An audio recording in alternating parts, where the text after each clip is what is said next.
Memory of WB Yeats by WH Auden. ठीक है, इसी को कंप्लीट करने वाले हैं आज हम लोग। ठीक है, और ये जो है बहुत बहुत बहुत ही इंपॉर्टेंट है आपके LT एग्जाम पर्सपेक्टिव से। इसके पहले हमने 12 जो पोम्स हैं उसको कंप्लीट कर लिया है, और जो अभी ये बाकी बची हुई हैं इनको जो है हम अभी कंप्लीट करने वाले हैं। ठीक है, तो गुड मॉर्निंग, कैसे हैं आप सभी लोग? आई होप आप लोगों की स्टडीज जो है वो बहुत अच्छे से चल रही होंगी। ठीक है, तो आइए हम इसको फटाफट से स्टार्ट कर लेते हैं। ये देखिए, ये आपकी स्लाइड नंबर फर्स्ट है जिसमें कि आपको कुछ इन्फॉर्मेशन मैं आपको इसके रिगार्डिंग दूंगी। तो पहले उसको देख लेते हैं, फिर हम पोम का जो बाकी एक्सप्लेनेशन वाला पार्ट है उसको भी देखेंगे। ठीक है, तो देखिए रिटर्न की अगर बात करें तो ये जो पोम है वो लिखी कब गई थी, तो ये अर्ली 1939 में लिखी गई थी, shortly after William Butler Yeats died on 28 जनवरी 1935। यानी जब इनकी डेथ हुई WB ईट्स की, ठीक, विलियम बटलर ईट्स की डेथ हुई थी 28 जनवरी 1939। उसी के कुछ टाइम के बाद जो है ये जो पोम है इसको WH ऑर्डर ने लिखा था। एंड अगर बात करें फर्स्ट पब्लिश्ड की, तो ये जो है द न्यू रिपब्लिक में 8 मार्च 1939 में, द न्यू रिपब्लिक 8 मार्च 1939 में ये क्या हुई थी, ये फर्स्ट पब्लिश हुई थी। एंड अगर बात करें कलेक्टेड की, तो it was later included in Auden's poetry collection another times 1940। उसके बाद ये आपको 1940 में WH ऑडेन के पोएट्री कलेक्शन अनदर टाइम में देखने के लिए मिलती है। तो ये रही आपकी कुछ इन्फॉर्मेशन जो आपकी इस पोम के रिगार्डिंग ज़रूरी थी, जो कि मैंने आपको दी है। अब आइए हम अपनी पोम को स्टार्ट करते हैं। पोम को स्टार्ट करने से पहले आपको ये समझना होगा कि ये जो पोम है ये एक्चुअली 3 पार्ट्स में दी हुई है। ठीक, 3 पार्ट्स में आपको डिफरेंट डिफरेंट स्ट्रेंजाज मिलेंगे। उन स्ट्रेंजाज में इस पोम के बारे में पूरा सब कुछ बताया गया है। ये जो आपका पार्ट 1 है, ठीक है, पार्ट 1 है, तो पार्ट 1 को हम डी, तो पार्ट 1 में आइए हम देखते हैं। तो ऑब्वियसली ये पोम कैसी है, ये थोड़ी सी आपको एलिजिक टोन में दिखेगी, थोड़ा दुखी दिखेंगे, उनको शोक व्यक्त करेंगे उनकी डेथ को, एंड उनकी पोइट्री पे बात करते हुए दिखाई देंगे। ठीक है, तो आइए स्ट्रेंजा फर्स्ट को देखते हैं। वो बोल रहे हैं, he disappeared in the death of winter. The brooks were frozen, the airports almost deserted. मतलब he disappeared। अब यहाँ पर किसकी बात हो रही है, तो ये WB बात हो रही है। ठीक है, WB इसकी बात हो रही है, यानी जो WB है वो डिसअपियर हो गए, वो चले गए। ठीक, यानी उनकी मृत्यु हो गई कब, in the dead of winter, यानी सर्दियों के समय में। और ऐसी सर्दियां जो बिल्कुल जमा देने वाली थी, मृत्यु को ला देने वाली थी, इतनी भीषण ठंड के दिन में कि क्या हो गई, मृत्यु हो गई। ठीक, जहाँ जब सब कुछ ठंडा, निर्जन और अमूर्त हो जाता है, ऐसे समय में क्या होता है, क्या होता है, यानी विंटर से यहाँ पर इन्होंने रिप्रेजेंट करने की कोशिश की है कि ऐसा कोई जो आपका चाहने वाला है, आपके आसपास का है, जब वो मर जाता है, उसकी मृत्यु हो जाती है, तो कैसे आसपास सब कुछ जैसे थमसा जाता है, ऐसे लगता है जैसे सब कुछ एकदम निर्जन अमूर्त हो गया है, जैसे कि विंटर्स में चीजें बिल्कुल हो जाती हैं। उसी ठंडी में, उतनी ही ठंडी में हमसे दूर चले गए कौन, WB ईट्स। ये क्या हो गए, अपीयर डिसअपियर हो गए। ठीक, द ब्रूक्स वर फ्रोजन, और जो नदियां थी वो क्या हो गई, फ्रोजन, वो जम गई। एंड जो एयरपोर्ट्स थे ये ऑलमोस्ट डेजर्टेड दिखाई देने लगे। डेजर्टेड मतलब ऐसे दिखाई देने लगे, मतलब दूर दूर तक कोई पर्सन ही नहीं दिखाई दे रहा था, कोई आवागमन ही नहीं दिखा रहा था, कोई फ्लाइट जाती हुई नहीं दिखाई दे रही थी, वहां पर लोग नहीं दिखाई दे रहे थे, यानी बिल्कुल डेजर्टेड, बिल्कुल खाली खाली सा, ठंडी के कारण वहां पर माहौल था, ऐसा सब कुछ दिखाई दे रहा था। And snow disfigured the public statues, और जो सड़क पे पब्लिक स्टैच्यूज जगह जगह पर बने हुए लगे हुए होते हैं, वो पब्लिक स्टैच्यूज डिसफिगर्ड हो रहे थे। किस कारण, स्नो के कारण। अब जो उनका स्टैच्यू बना है, अब उसके ऊपर जब अगर बर्फ गिर रही है, स्नो गिर रही है, तो स्नो जो है वो एक अप्रोप्रिएट अमाउंट में, या बिल्कुल ऐसे स्ट्रक्चर नाप तोल कर तो गिरेगी नहीं कि उनका जो स्ट्रक्चर है वो बिल्कुल वैसा का वैसा ही बना रहे, नहीं होगा ना। तो कहीं पे ज्यादा, कहीं पे कम, कहीं गल रही है, इस तरह से मतलब बर्फ गिर रही है। जो स्टैचू है वो बिल्कुल कैसा हो गया है, डिसफिगर्ड हो रहा है, यानी समझ में ही नहीं आ रहा है वो किसका स्टैचू है, कैसा है। तो इस कदर ठंड पड़ रही है। The mercury sank in the mouth of the dying day, और क्या है, दिन ढलने पर तापमान क्या है, बहुत ज्यादा गिर गया। यानी मर्क्यूरी सैंक, मर्क्यूरी सैंक मतलब क्या होता है, दिन जो है बहुत ज्यादा ठंडा हो गया। यानी जो भी नापने वाले यंत्र थे, यानी what instrument we have agrees the day of his death was dark cold day, यानी जो भी ठंडी को नापने वाले यंत्र होते हैं, जो बताते हैं हमें कि हाँ आज का दिन बहुत ठंडा है, वो यंत्र इस बात की गवाही दे रहे थे, वो यंत्र ये बता रहे थे, एग्री कर रहे थे कि हाँ आज का दिन जो है वो बहुत ही ज़्यादा ठंडा और अंधेरे से भरा हुआ गहरा है। क्योंकि जब बहुत ज़्यादा ठंड होती है तो सन तो आपका निकलता नहीं है, जब सन नहीं निकलता है तो कैसा एकदम धुंध सा छाया रहता है। वही वो बता रहे हैं कि ये दिन था जब, जिस दिन इनकी डेथ हुई थी, वो दिन बहुत ही ज़्यादा कोल्ड, बहुत ज़्यादा ठंडा था। अब यहाँ पर ये एक तरह से ये भी रिप्रेजेंट करने की कोशिश कर रहे हैं कि जो मृत्यु है की मृत्यु को एक गहरा दिखाने के लिए कि उनकी मृत्यु का कितना गहरा प्रभाव पड़ा है। ठीक इसलिए इन्होंने इस ठंड के दिन की अंधेरेपन और उसकी शून्यता को यूज किया है। ठीक ये रिप्रेजेंट करने के लिए कि शोक कितना ज्यादा है। नेक्स्ट देखिए स्ट्रेंजा नंबर 2, उसी पार्ट 1 का ही स्ट्रेंजा सेकंड है। Far from his illness, the wolf ran on through the evergreen forest. The peasant rives was untamed by the fashionable quiz. अब देखिए यहाँ पर वो क्या बात कर रहे हैं सेकंड स्टेंजा में। वो कह रहे हैं कि WB8 की जो है फॉर फ्रॉम हिज इलनेस यानी उनकी बीमारी से दूर कहीं, मतलब वो बीमार थे इस बात का जो है वो, मतलब कि सबको ऐसा नहीं है कि सबको इस बात पे फर्क पड़ रहा था कि वो बीमार हैं या उनकी डेथ हो गई है, ऐसा नहीं था। सारी चीजें अपने समय पे चल रही थी। प्रकृति जो है उसको कोई भी फर्क नहीं पड़ रहा था कि WB8 मर गए, उनकी मृत्यु हो गई है, वो चले गए हैं। प्रकृति पर कोई भी प्रभाव नहीं पड़ रहा था। प्रकृति जैसे पहले थी बिल्कुल वैसे ही एज इट इज सब कुछ वैसे ही हो रहा था आसपास। यानी कहने का मतलब ये है कि उनके आसपास सारी चीजें वैसे ही चल रही थी जैसे हर रूटीन हर दिन चलती हैं। ठीक कोई भी चीज चेंज नहीं हुई थी। ये जो वुल्फ्स हैं यानी ये जो भेड़िए हैं ये क्या है, ये जंगलों में फॉर एवर ग्रीन फॉरेस्ट में क्या होते रहे, ये बिल्कुल रन करते रहे, दौड़ते रहे जैसे ये हर दिन दौड़ते हैं, जंगलों में दौड़ते रहे। मीन्स जो प्रकृति है वो बिल्कुल वैसी की वैसी ही रही। और ये जो पीजेंट रिवर है ये क्या की, ये बिल्कुल ये जो पीजेंट रिवर है जैसे हमेशा के तरह ये हमेशा अपने नैतिक अवस्थाओं या आधुनिक किनारों से प्रभावित नहीं होती और बहती चली जाती है, बिल्कुल उसी तरह से ये भी चीजें हो रही थी। By morning tongues the death of the poet was kept from his poems. यानी कि क्या हुआ, अब ये कह रहे हैं कि लोगों ने शोक किया पर वे उसकी मृत्यु को उसकी कविताओं तक नहीं ले गए। ठीक यानी चलिए आइए हम थर्ड पार्ट को देखते हैं। थर्ड पार्ट में जो है वो आपको टोटल जो है 6 स्ट्रेंजा दिखाई देंगे और यहाँ पर जो है हम थर्ड पार्ट में पार्ट स्ट्रेंजा 1, 2 एंड 3 को कवर करने वाले हैं। तो देखिए यहाँ बोल रहे हैं अर्थ रिसीव एन ऑनर्ड गेस्ट। अब आप सोच रहे होंगे ये टिक मार्क पहले से कैसे लगा है। एक्चुअली मैं आपको पढ़ा रही थी, बीच में फोन आ गया था तो मुझे कट करना पड़ा था। ठीक है, इस वजह से ये चीजें हैं, फिर से मैं ये बता रही हूँ। तो अर्थ जो WH ऑडेन है वो बोल रहे हैं कि हे अर्थ, अर्थ को संबोधित कर रहे हैं कि हे अर्थ तुम्हारे पास एक ऑनर्ड गेस्ट है, यानी WB8 तुम्हारे पास आ रहे हैं, तुम उनको क्या करो, उनको अतिथि के रूप में स्वीकार करो, तुम उनके पास लो, तुम वो बहुत ही ऑनर्ड गिफ्ट है उनको अपने पास स्वीकार करो। WB8 को विश्राम दिया गया है, यानी कि उनकी क्या हो गई है, डेथ हो गई है। अब वो क्या कर रहे हैं, विश्राम कर रहे हैं, उन्हें विश्राम दिया गया है, तो तुम उनको अपने पास क्या करो, स्वीकार करो और विश्राम करने की अनुमति दो। Let the Irish vessel lie emptied of its poetry. Irish poet या कहो उनका शरीर अब कविता से खाली हो गया है। अब इन्होंने आयरिस पोथ क्या बोला है, उनकी बॉडी को बोला है कि उनकी जो बॉडी है, क्योंकि अब उनकी बॉडी डेड हो गई है, तो अब उनकी बॉडी के अंदर से कोई पोएट्री निकल के आ नहीं सकती है। तो वही वो कह रहे हैं कि उनकी जो बॉडी है, यानी ये जो आयरिस पोथ है, यानी उनकी जो बॉडी है वो क्या हो गई है, अब ये पोएट्री से बिल्कुल खाली हो गई है। एम्प्टीड ऑफ इट्स पोएट्री यानी ये पोएट्री से बिल्कुल खाली हो गई है। And in the nightmare of the dark, all the dogs of Europe bark, and the living nations wait, each sequestered in its hate. ठीक आगे वो कह रहे हैं अंधेरे के दुष्प्रभाव में पूरा यूरोप कुत्तों की तरह भौंक रहा है। यानी यहाँ पर क्या कह रहे हैं वो कि यूरोप की जो स्थिति है वो बहुत ही बुरी है, राजनीतिक स्थिति और सामाजिक जो है वो पूरी तरह से उथल पुथल मचा हुआ है, चीजें फैली हुई हैं, बिल्कुल क्योस फैला हुआ है और अंधेरे में जैसे कुत्ते भौंकते हैं बिल्कुल उसी तरह यूरोप की जो स्थिति है वो क्या हो रही है, वो बिल्कुल फैली हुई है। ठीक है, उसके बाद देखते हैं आगे जो है वो क्या कह रहे हैं, and the living nation wait each, ये वाली लाइन वो कह रहे हैं कि और हर एक दूसरे के खिलाफ काले धार्मिक विश्वास अंधेरे लेकर आते हैं हृदय में, प्रत्येक अपनी घृणा में अलग अलग बिना किसी देश के युद्ध लड़ रहा है। ठीक यानी हर कोई जो है वो क्या कर रहा है, बस लड़ाई में लगा हुआ है, हर चीज हर लोग एक दूसरे से घृणा कर रहे हैं, बिल्कुल इनका जो विश्वास है वो अंधेरे में है, हृदय इनका परेशान है, काला घेरा घेरे हुए है और ये लोग अपनी घृणा में क्या कर रहे हैं, ये अलग थलग हैं और किसी देश के विरुद्ध क्या कर रहे हैं, लड़ रहे हैं। यानी यहाँ पर ये क्या कर रहे हैं, ये जो वहां की स्थिति है उसको बताने की कोशिश कर रहे हैं। ठीक है, वो बताने की कोशिश कर रहे हैं। तो आगे देखते हैं, intellectual disgrace stresses from every human race and the seas of pity lies locked and frozen in each eye. ठीक है,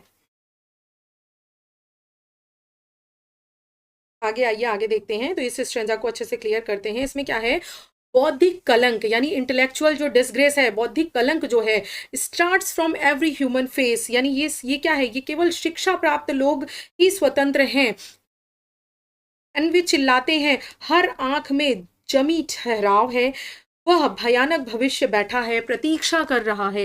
यानी हर इंसान जो है, जो बौद्धिक व्यक्ति है, वो क्या है, disgrace starts from every human face, यानी वो हर चीज जो है, हर फेस पे हर चीज जो है, उस हर चेहरे पे आपको कहीं ना कहीं दिखाई देगी, हर आंख में आपको एक ठहरावट दिखाई देगी, और हर कोई जो है उस भविष्य की, वो जो भयानक भविष्य होने वाला है, यानी कि क्या है, ये जो समाज की गंदगी है, समाज का जो बौद्धिक रूप से पतन होता चला जा रहा है, इसके कारण ये जो जो ज्ञानियों की तरह लोग शिक्षा देते थे, वो सब कुछ अब नहीं है। और यहाँ पर क्या है, ये सारी चीज़ें जो हैं बिल्कुल कैसी होती चली जा रही हैं, अंधकार में घिरती चली जा रही हैं, और ये चीज़ जो है वो हर किसी के फेस पे जो है वो दिखाई दे रही है। और ये जो एक भयानक जो भविष्य है, ये बैठा है, और ये क्या कर रहा है, प्रतीक्षा कर रहा है। यानी कि स्थिति जो है वो कैसी हो रही है, बहुत ही बुरी हो रही है। आगे देखिए, follow poet, follow right to the bottom of the night with your constraining voice still persuade Formigus to rejoice। ठीक, अब यहाँ पर ये क्या कह रहे हैं, आगे बढ़ो कवि, आगे बढ़ो,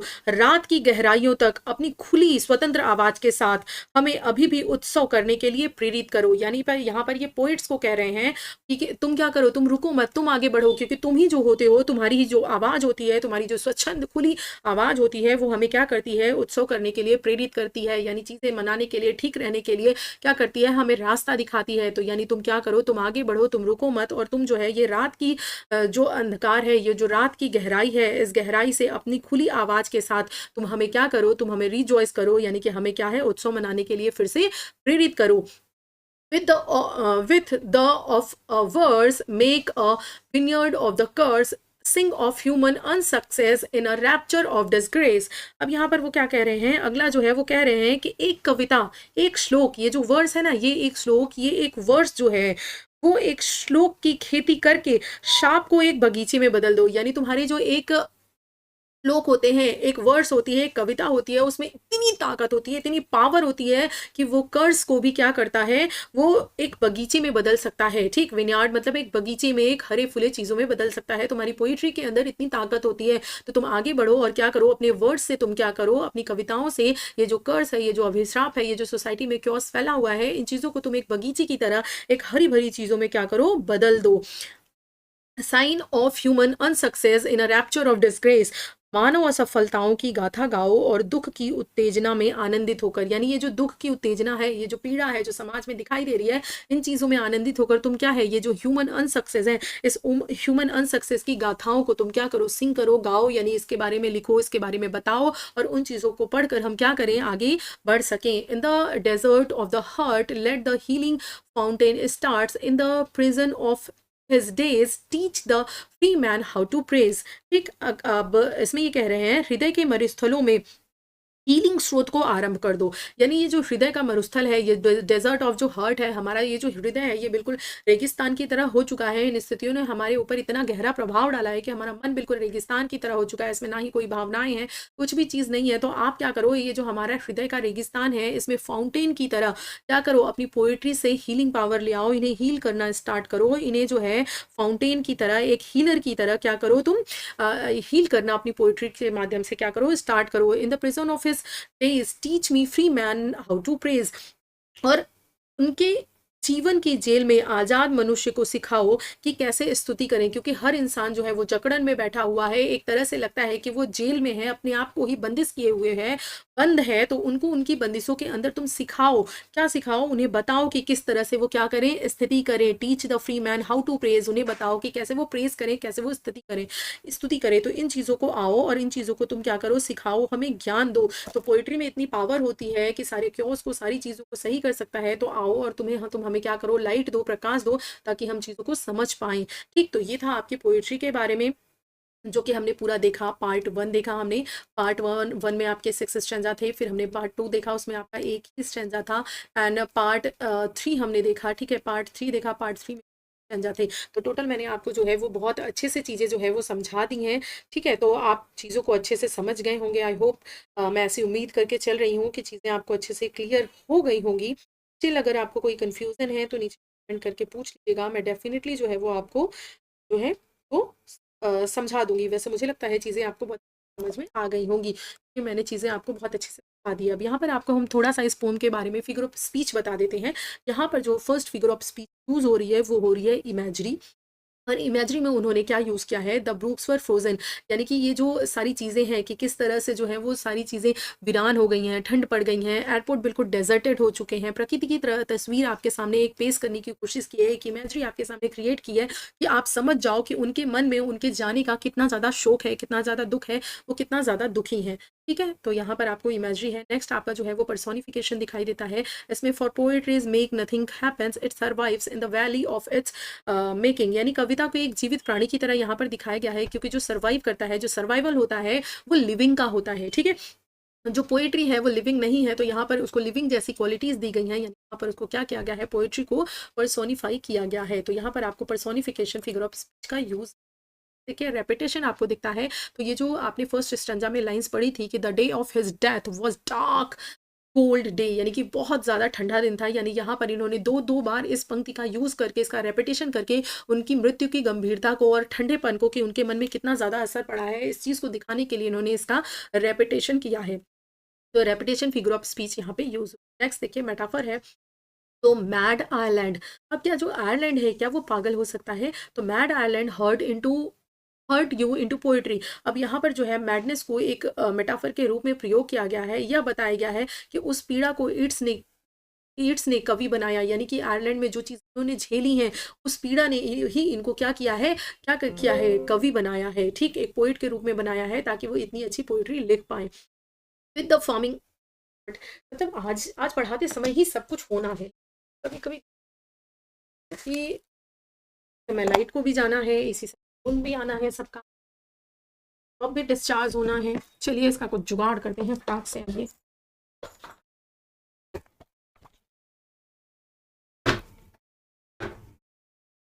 हाँ जी, तो चलिए आगे देखते हैं। तो अगला क्या है, with the farming of a verse make a vineyard of the curse. अब यहाँ पर क्या है, कविता को खेती और अंगूर की बेल के रूप में, मेटाफर के रूप में यहाँ पर जोड़कर दिखाया गया है। ठीक है, कि जो पोएट्री होती है वो किस तरह से जो है वो कितनी हरियाली, बिल्कुल जैसे अंगूर की बेल होती हैं, उस तरह से क्या है इंसान के अंदर जो है वो ले आ सकती है, उसके अंदर इतनी पावर होती है कि मन को इतना ज़्यादा हील कर सकती है। नेक्स्ट देखिए एलिट्रेशन है। एलिट्रेशन में क्या है, एलिट्रेशन आपको पता ही है कि यहाँ पर जो है वो कॉन्सोनेंट का रेपिटेशन होता है। ठीक है, एंड देखिए disfigured the public statues mad island. और यहाँ पर क्या है, चलिए यहाँ पर पूरा नहीं लिखा है, लेकिन जब इस लाइन को आप पूरा पढ़ेंगे, ठीक है, जब ये लाइन आप पूरी पढ़ेंगे ना, तो आपको चीज़ें जो है वो समझ में आ जाएंगी कि यहाँ पर क्या रेपिटेशन हो रहा है।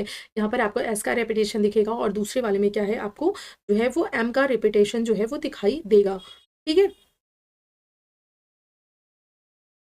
मर्क्यूरी सैंक करके ऐसे था। तो और चीज़ें जब आप पढ़ेंगे तो यहाँ पर आपको वो चीज़ें क्या करेंगी, दिखाई देंगी। ठीक, आगे बढ़ते हैं और देखते हैं। तो यहाँ पर क्या है, जब ये चीज़ें रिपीट होती हैं बार बार, यानी आपका कॉन्सोनेंट का रिपीटेशन होता है, फिर स्पीच का एलिट्रेशन होता है। नेक्स्ट इन्होंने सिंबोलिज्म का यूज़ किया है, यानी अर्थ रिसीव्स एन ऑनर्ड गेस्ट, यानी ईट्स की जो मृत्यु है, मृत्यु को धरती के लिए सम्माननीय अतिथि का आगमन करने के लिए कहा गया है। यानी यहाँ पर जो है अर्थ से कहा जा रहा है कि तुम सम्माननीय गेस्ट है जो WB ईट्स हैं, ये तुम्हारी गोद में जा रहे हैं, और इनका तुम क्या करो, स्वागत करो। And in the desert of the heart let the healing fountain starts, यानी दिल की वीरानी और आशा के झरनों का प्रतीक यहाँ पर जो है पोइट्री को बताया गया है। ठीक है, पोइट्री क्या क्या चीज़ें कर सकती है। एंड यहाँ पर देखिए आपका जो है ये अर्थ है, अर्थ को इन्होंने संबोधित किया है। तो यहाँ पे एक और फिगर ऑफ स्पीच भी बन रही है। दिस इज योर होमवर्क, आप मुझे बताइएगा कि यहाँ पर कौन सा फिगर ऑफ स्पीच है कि जो अर्थ है उसको संबोधित किया गया है कि ये जो ऑनर्ड गेस्ट आया हुआ है, तुम इसका क्या करो, सम्मान करो, इसका स्वागत करो। ठीक है, नेक्स्ट देखिए पैराडॉक्स है।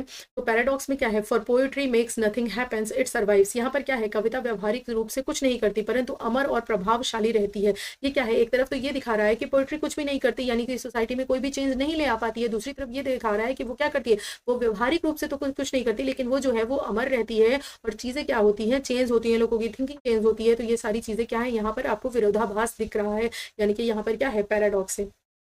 नेक्स्ट देखिए एलेजिक टोन, यानी कि शोक गीत आपको शैली दिख रही है। ऑब्वियसली जो है इसको पढ़ने के बाद आपको इतना तो समझ में ही आ गया होगा कि यहाँ पर मृत्यु की, समय की और स्मृति की बात चल रही है। इस तरह कुछ लोगों को फर्क पड़ रहा है और कुछ लोगों को बिल्कुल भी फर्क नहीं पड़ रहा है उनके जाने का। तो एलेजाइक टोन में ये जो है वो लिखी हुई है। Thank you so much. कि आपने इसको पूरा देखा, बहुत अच्छे से देख लीजिएगा, पढ़ लीजिएगा, आपको चीज़ें समझ में आ जाएँगी। तो होता है ना कभी-कभी कभी-कभी ऐसा होता है मेरे साथ, जब मैं क्लास लेने बैठती हूँ तो कभी-कभी तो क्लासेस बहुत अच्छे से हो जाती हैं। कभी-कभी ना मतलब लिटरली मेरे फ़ोन पे जेनुइनली आप मानो तो महीने में मुझे लगता है शायद 2-4 भी फ़ोन नहीं आता होगा, क्योंकि मुझे ये लगता है कि फालतू फ़ोन पे टाइम वेस्ट करना बहुत ही बेकार चीज़ है, आपको अपना काम करना चाहिए। तो मैं ना ही ज़्यादा किसी को फ़ोन करती हूँ, ना ही मेरे पास ज़्यादा फ़ोन आता है। मैं बहुत ज़्यादा अपने काम पे फ़ोकस रहती हूँ। तो ऐसे में क्या होता है, लेकिन कई बार क्या होता है कि जब मैं क्लास लेने बैठूँगी ना, स्पेसिफ़िकली उसी टाइम पे 3 से 4 फ़ोन आने लगेंगे। और वो फ़ोन कहाँ से होगा? मैं ऊपर वाले रूम में बना रही हूँ वीडियो, नीचे से ही माताजी का और लोगों का सबका फ़ोन किसी न किसी काम के लिए आने लगता है। तो ये चीज़ हो जाती है, उसकी वज़ह से कभी कई बार मुझे जो है ना बहुत अजीब-सा खींच-सी हो जाती है। तो वो चीज़ आज के वीडियो में हुआ था, लेकिन कोई बात नहीं, मैंने उसको एडिट करके आपको बहुत ही प्योर तरीके से प्रोवाइड करा दिया है। आपको चीज़ें बहुत ही सीक्वेंस में बहुत अच्छे से मिल गई होंगी, तो अच्छे से पढ़ लीजिएगा। इसी तरह से यहाँ पर एलटी का पूरा सिलेबस आपको कंप्लीट कराया जाएगा एंड टीजीटी की लाइव क्लासेस आपकी रात में 8 बजे चल रही हैं। 3 दिन पीवाईक्यू चलता है, 3 दिन जो है वो थ्योरी चलता है। देख लीजिएगा, चीज़ें साथ के साथ कंप्लीट होती जाएँगी, क्योंकि अभी एग्ज़ाम नहीं हो रहा है, एग्ज़ाम टल गया है, लेकिन इट मीन्स ऐसा बिल्कुल भी नहीं है कि आपका एग्ज़ाम नहीं होगा। और आपके पास बहुत सारे फॉर्म्स हैं, एलटी है, जीआईसी है, आपका जो है DSSS का फॉर्म आ गया है, ईएमआरएस आपने फॉर्म डाल दिया है। तो हर ये जो चीज़ें मैं पढ़ा रही हूँ ना, ये सब कुछ हर सिलेबस में दिया हुआ है। विलियम शेक्सपियर दिए हैं, मीन्स आपको हर चीज़ पढ़नी है, तो वो आपके लिए काफ़ी बेनिफिशियल होगा। बहुत ही ज़्यादा डेप्थ में पढ़ा रही हूँ, एक बार देख ज़रूर लीजिएगा, लाइव वाले सेक्शन में जाकर आपको वो सारी क्लासेस मिल जाएँगी। थैंक यू सो मच, मिलेंगे अगली क्लास में, तब तक के लिए अपना बहुत-बहुत